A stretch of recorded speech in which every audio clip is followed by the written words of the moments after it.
ఆకుకూరలు దీన్ని నాగా మిర్చి అని అంటారు అనమాట. చూడండి ఇక్కడ వచ్చేసరికి వక్కలు అన్నీ కూడా ఉంటాయి. చూడండి మా అమ్మమ్మ కొంచెం కూరగాయలు అన్నీ ఇష్టం, ఆకుకూరలు అంటే. ఇదే సామాన్ అన్ని సామాన్లు దొరుకుతాయి, కానీ ఆకుకూరలు అనమాట ఎక్కువగా దొరుకుతాయి అన్నమాట. పళ్ళు చూడండి ఆకుకూరలు అనమాట, పళ్ళు నెక్స్ట్ వచ్చేసరికి చేపలు, ఎండి చేపలు అన్నీ కూడా అనమాట. వీళ్ళ యొక్క జీవన శైలి చూడండి, ఎంత అద్భుతమైనటువంటి జీవన శైలి అనమాట. చూడండి ఇక్కడ కిరాణా దుకాణాలు,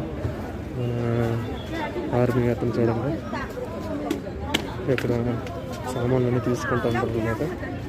నెక్స్ట్ వచ్చేసరికి చింతపండు, నెక్స్ట్ ఆకులు, వక్కలు, నెక్స్ట్ కాయలు,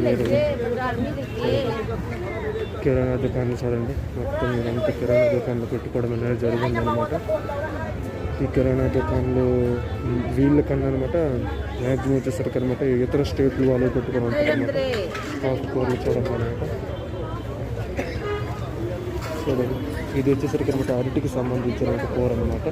చూడండి ఫ్రెష్ ఫ్రూట్స్, దోసకాయలు అన్నీ దొరకన ఆకుకూర అంటూ ఉండదు అనమాట. ఇక్కడ అన్ని ఆకుకూరలు కూడా అనమాట దొరుకుతాయి. చూడండి ఇక్కడ వచ్చేసరికి అనమాట ఆకులు, వక్కలు కూడా అనమాట అమ్ముతుంటారు. చూడండి ఎండి చేపలు చూడండి ఎలా పెట్టుకో